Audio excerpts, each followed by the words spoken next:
नमस्कार दोस्तों, आज मैं आप सभी लोगों के मध्य एक बहुत ही महत्वपूर्ण रासायनिक यौगिक लेकर उपस्थित हूँ, जिसे हम एनिलीन के नाम से क्या करते हैं जानते हैं। तो आइए हम सभी लोग एनिलीन के विषय में जानते हैं।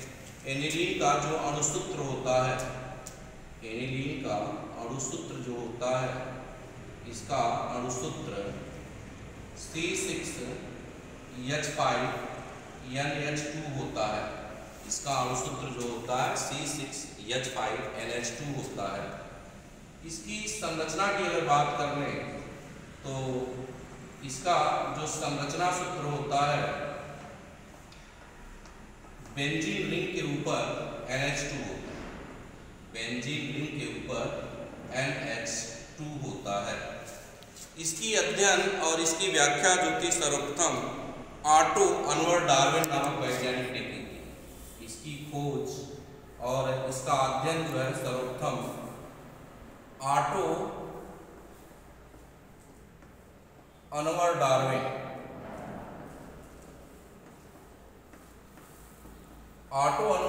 नामक वैज्ञानिक ने जो है सर्वप्रथम एनिलीन का अध्ययन किया या एनिलीन की खोज की। तो आइए हम सभी लोग इसके निर्माण विधि के विषय में देखते हैं कि एनिलीन का निर्माण किस तरह से हम कर सकते हैं। एनिलीन जो होता है एक एरोमेटिक एमीन होता है। एनिलीन जो होता है एक एरोमेटिक एमीन होता है।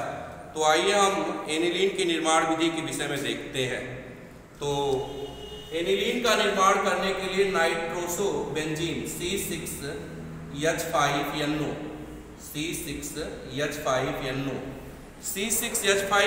का SN व HCl की उपस्थिति में अपचयन कराते हैं।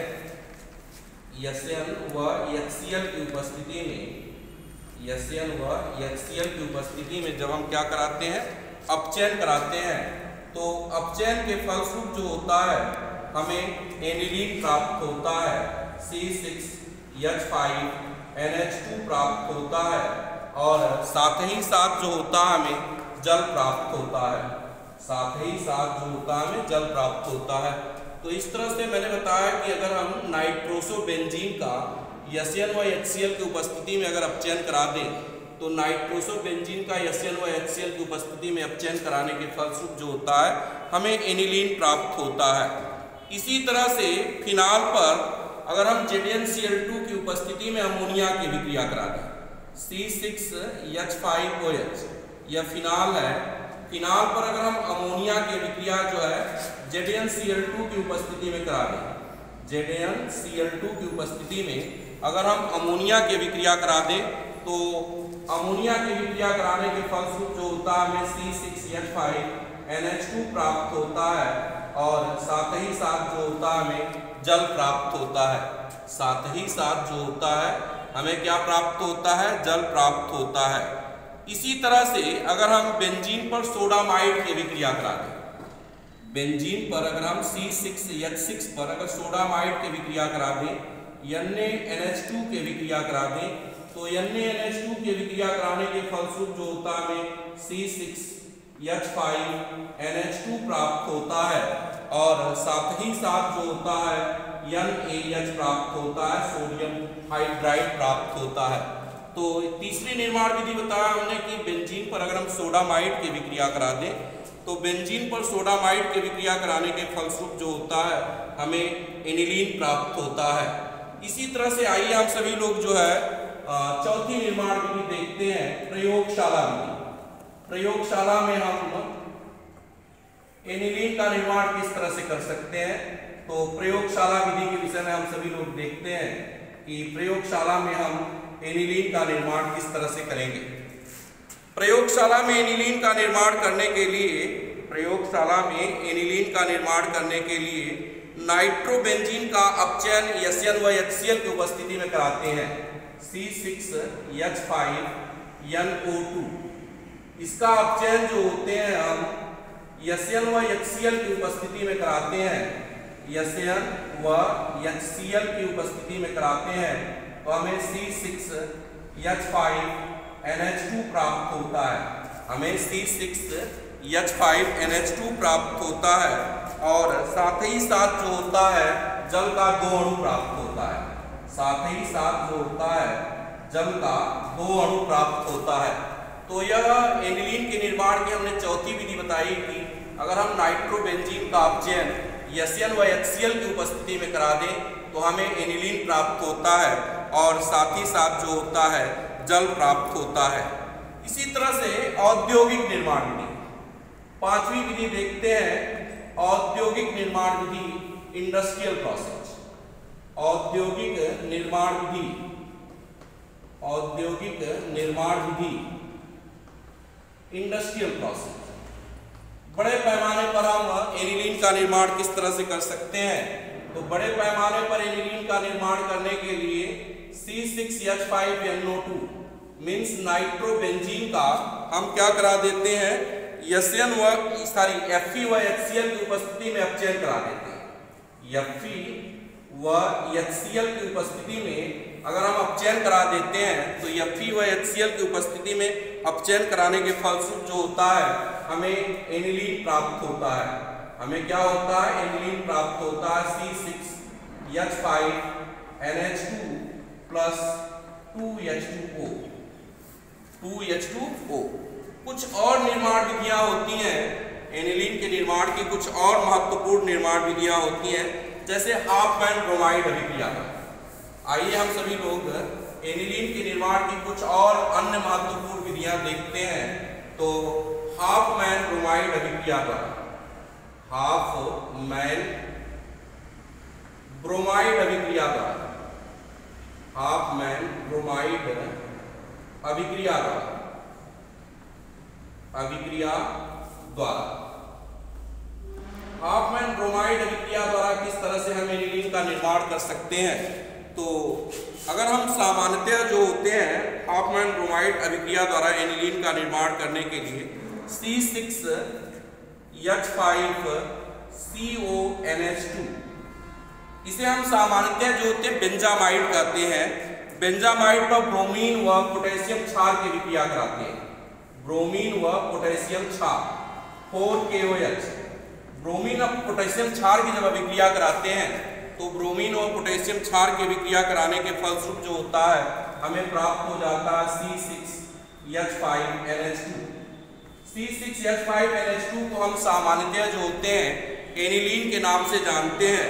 और इसी तरह से हमको क्या प्राप्त हो जाता है? 2KBr प्राप्त होता है, 2KBr व K2CO3 प्राप्त होता है और जल प्राप्त होता है। 2KBr प्राप्त होता है, K2CO3 प्राप्त होता है और जल प्राप्त होता है। तो ये औद्योगिक हाफमैन ब्रोमाइड अभिक्रिया द्वारा हमने एनिलीन का निर्माण किया। अब आइए हम सभी लोग जो है एनिलीन के गुणधर्म देखते हैं कि एनिलीन का गुणधर्म क्या होता है। तो आइए हम सबसे पहले एनिलीन का भौतिक गुणधर्म देखते हैं। शुद्ध एनिलीन जो होता है एक रंगहीन द्रव होता है, इसका क्वथनांक 183 डिग्री सेल्सियस होता है। अगर हम एनिलीन को वायु में रख दें खुला, तो वायु में खुला रखने पर यह ऑक्सीकृत हो जाता है और ऑक्सीकृत होने के फलस्वरूप जो होता है ऑक्सीकृत होकर यह भूरा हो जाता है। तो भौतिक गुणधर्म मैंने बताया कि शुद्ध एनिलीन रंगहीन द्रव होता है, इसका क्वथनांक 183 डिग्री सेल्सियस होता है। अगर हम एनिलीन को वायु में खुला रख दें तो वायु में खुला रखने पर जो होता है यह ऑक्सीकृत होता है और ऑक्सीकृत होकर भूरा हो जाता है। अब आइए हम सभी लोग एनिलीन के रासायनिक गुणधर्म देखते हैं, इसकी केमिकल प्रॉपर्टी देखते हैं एनिलीन की। तो आइए हम सभी लोग एनिलीन की केमिकल प्रॉपर्टी देखते हैं, रासायनिक गुणधर्म देखते हैं। रासायनिक गुणधर्म, केमिकल प्रॉपर्टी, रासायनिक गुणधर्म, केमिकल प्रॉपर्टी। तो एनिलीन के हम रासायनिक गुणधर्म देखते हैं, एनिलीन की केमिकल प्रॉपर्टी हम सभी लोग देखते हैं। तो यह HCl के साथ जो है अभिक्रिया करके एनिलीन हाइड्रोक्लोराइड का निर्माण करता है। अगर इसकी अभिक्रिया एनिलीन की अभिक्रिया C6H5NH2, इसकी अभिक्रिया अगर हम HCl के साथ करा दें, हाइड्रोक्लोरिक अम्ल के साथ करा दें, तो हाइड्रोक्लोरिक अम्ल के साथ अभिक्रिया करने के फलस्वरूप यह C6H5NH2 × HCl NH2 into HCl का निर्माण करने की क्या रखता है, प्रवृत्ति रखता है, जिसे हम सामान्यतः जो होते हैं, जिसे हम सामान्यतः एनिलीन हाइड्रोक्लोराइड के नाम से क्या करते हैं, जानते हैं। उसके बाद हम इसकी दूसरी केमिकल प्रॉपर्टी देखते हैं। यह सामान्यतः जो होता है कार्बिल एमीन अभिक्रिया देने की प्रवृत्ति रखता है। यह सामान्यतः जो है कार्बिल एमीन अभिक्रिया देने की प्रवृत्ति रखता है। कार्बिल एमीन अभिक्रिया देने की प्रवृत्ति रखता है। और कार्बिल एमीन अभिक्रिया के फलस्वरूप आप सभी लोग जानते हो कि फेनिल आइसोसाइनाइड का हम क्या करते हैं, निर्माण करते हैं, जो कि एक दुर्गंध युक्त पदार्थ होता है। तो C6H5NH2 यह हमारा एनिलीन है। एनिलीन पर जो होते हैं क्लोरोफॉर्म CHCl3, एनिलीन पर जो होते हैं क्लोरोफॉर्म, और सामान्यतः जो होते हैं सोडियम हाइड्रोक्साइड की जब हम अभिक्रिया कराते हैं 3NaOH, तो अभिक्रिया के फलस्वरूप हमको क्या प्राप्त होता है, फेनिल आइसोसाइनाइड प्राप्त होता है, C6H5NC प्राप्त होता है, C6H5NC प्राप्त होता है। साथ ही साथ जो होता है साधारण लवण प्राप्त होता है 3NaCl व जल प्राप्त होता है 3H2O। साधारण लवण प्राप्त होता है और साथ ही साथ क्या होता है, जल प्राप्त होता है। यह फॉर्मेल्डिहाइड से अभिक्रिया करके, यह सामान्यतः जो होता है फॉर्मेल्डिहाइड से अभिक्रिया करने के फलस्वरूप जो होता है बेंजल्डिहाइड का निर्माण करने की प्रवृत्ति रखता है। इसकी तीसरी प्रॉपर्टी देखते हैं C6H5NH2। एनिलीन की अभिक्रिया जब हम फॉर्मेल्डिहाइड से कराते हैं, HCHO से कराते हैं, तो HCHO से अभिक्रिया करने के फलस्वरूप यह C6H5CHO बेंजल्डिहाइड C6H5CHO का निर्माण करने की प्रवृत्ति रखता है। और साथ ही साथ जो होती है अमोनिया गैस मुक्त होती है। साथ ही साथ जो होती है अमोनिया गैस मुक्त होती है।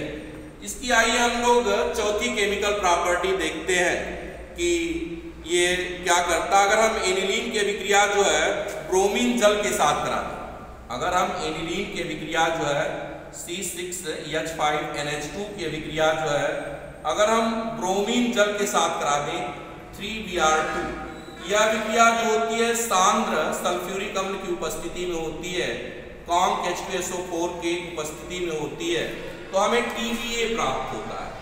हमें क्या प्राप्त होता है, TBA प्राप्त होता है। NH2 single bond Br, single bond Br, single bond Br, इसे हम TBA कहते हैं। प्लस क्या प्राप्त होता है, 3HBr प्राप्त होता है। इसका पूरा नाम होता है 2,4,6 ट्राइब्रोमो एनिलीन। 2,4,6 ट्राइब्रोमो एनिलीन का निर्माण करता है, TBA का निर्माण करता है, जिसका प्रयोग जो होते हैं औषधि के क्षेत्रों में किया जाता है, जिसका प्रयोग जो होता है औषधि के क्षेत्रों में किया जाता है। अगर हम सामान्यतः जो है हम इसकी पांचवी केमिकल प्रॉपर्टी देख लेते हैं। पांचवी, अगर हम सामान्यतः जो है एनिलीन पर, अगर हम सामान्यतः जो है एनिलीन पर NaNO2 की अभिक्रिया कराते हैं, अगर हम सामान्यतः एनिलीन पर NaNO2 की अभिक्रिया कराते हैं, तो NaNO2 की अभिक्रिया कराने के फलस्वरूप जो होता है हमें नाइट्रोबेंजीन प्राप्त होती है। हमें क्या प्राप्त होती है, नाइट्रोबेंजीन प्राप्त होती है। और साथ ही साथ जो होता है और नाइट्रोबेंजीन प्राप्त होती है और साथ ही साथ जो होता है हमें सोडामाइड प्राप्त होता है, NaNH2 प्राप्त होता है, सोडामाइड प्राप्त होता है। आइए हम कुछ और केमिकल प्रॉपर्टी, महत्वपूर्ण केमिकल प्रॉपर्टी देखते हैं। आइए हम सभी लोग जो है कुछ और महत्वपूर्ण केमिकल प्रॉपर्टी देखते हैं। अगर हम सामान्यतः जो है एनिलीन की निकिल चूड़ की उपस्थिति में हाइड्रोजन के साथ अभिक्रिया करा दें, तो हाइड्रोजन के साथ अभिक्रिया कराने के फलस्वरूप जो होता है हमें एमिनोसाइक्लोहेक्सेन प्राप्त होता है। क्या प्राप्त होता है, एमिनोसाइक्लोहेक्सेन प्राप्त होता है, C6H5NH2। इसका अगर हम क्या करा दें हाइड्रोजन के साथ अभिक्रिया करा दें निकेल चूड़ की उपस्थिति में, तो निकेल चूड़ की उपस्थिति में कराने पर हमको क्या प्राप्त होता है, C6H11NH2 प्राप्त होता है, C6H11NH2 प्राप्त होता है, जिसे हम सामान्यतः जो होते हैं इम्यूनोसाइक्लोहेक्सेन के नाम से क्या करते हैं, जानते हैं। इम्यूनोसाइक्लोहेक्सेन प्राप्त होता है, हमें इम्यूनोसाइक्लोहेक्सेन प्राप्त होता है। इसी तरह से आइए हम लोग छठवीं प्रॉपर्टीज की देखते हैं, काफी महत्वपूर्ण होती है, डाईएजोनीकरण अभिक्रिया का, डाईएजोनीकरण अभिक्रिया, डाईएजोनीकरण अभिक्रिया। ये जो डाईएजोनीकरण अभिक्रिया होती है यह बेंजीन डाइजोनियम क्लोराइड के निर्माण की एक बहुत ही महत्वपूर्ण विधि होती है। इसमें जब हम एनिलीन पर C6H5NH2 पर जो होते हैं NaNO2 व HCl की अभिक्रिया, NaNO2 व HCl की अभिक्रिया 0 से 5 डिग्री सेल्सियस के मध्य कराते हैं, 0 से 5 डिग्री सेल्सियस के मध्य कराते हैं। तो 0 से 5 डिग्री सेल्सियस के मध्य कराने के फलस्वरूप जो होता है हमें क्या प्राप्त होता है, C6H5N2Cl प्राप्त होता है, N2Cl, जिसे हम बेंजीन डाइजोनियम क्लोराइड के नाम से क्या करते हैं, जानते हैं। और साथ ही साथ जो होता है हमें क्या प्राप्त होता है, सोडियम हाइड्रोक्साइड प्राप्त होती है, NaOH प्राप्त होता है, और HCl हाइड्रोजन क्लोराइड प्राप्त होता है। हमें बेंजीन डाइजोनियम क्लोराइड प्राप्त होता है, सोडियम हाइड्रोक्साइड प्राप्त होता है, और साथ ही साथ जो होता है हाइड्रोक्लोरिक अम्ल प्राप्त होता है। हम सभी लोग इसके उपयोग देख लेते हैं, केमिकल यूज, एनिलीन का केमिकल यूज क्या होता है, रासायनिक उपयोग क्या होता है। तो सभी लोग हम लोग केमिकल यूज देख लेते हैं एनिलीन का। एनिलीन का हम उपयोग किन किन क्षेत्रों में करते हैं। एनिलीन का उपयोग जो होता है औषधि निर्माण के क्षेत्रों में किया जाता है, एनिलीन का उपयोग जो होता है औषधि निर्माण के क्षेत्र में किया जाता है। आप सभी लोग जानते हो प्रयोगशाला में अभिकर्मक के रूप में भी हम एनिलीन का प्रयोग करते हैं। रबड़ बनाने में भी एनिलीन का प्रयोग किया जाता है, और साथ ही साथ विभिन्न यौगिकों के निर्माण में जैसे बेंजीन डाइजोनियम क्लोराइड का निर्माण करने में, इसके अतिरिक्त जो होता है नाइट्रोबेंजीन का निर्माण करने में, और सामान्यतः जो होता है इम्यूनोसाइक्लोहेक्सेन का निर्माण करने में हम एनिलीन का प्रयोग करते हैं। इसके अतिरिक्त जो होता है एनिलीन कार्बोनिल परीक्षण के लिए भी इसका हम प्रयोग करते हैं। कार्बिल एमीन परीक्षण करने के लिए, फेनिल आइसोसाइनाइड का निर्माण करने के लिए भी हम इसका प्रयोग करते हैं। धन्यवाद। आपको मुझे उम्मीद है कि एनिलीन टॉपिक जो है बहुत अच्छे ढंग से समझ में आई होगी, और इसी तरह से और अन्य केमिकल कंपाउंडों के विषय में जानने के लिए आप हमारे चैनल को लाइक, शेयर एवं सब्सक्राइब करना ना भूलें। धन्यवाद। आपका दिन शुभ हो।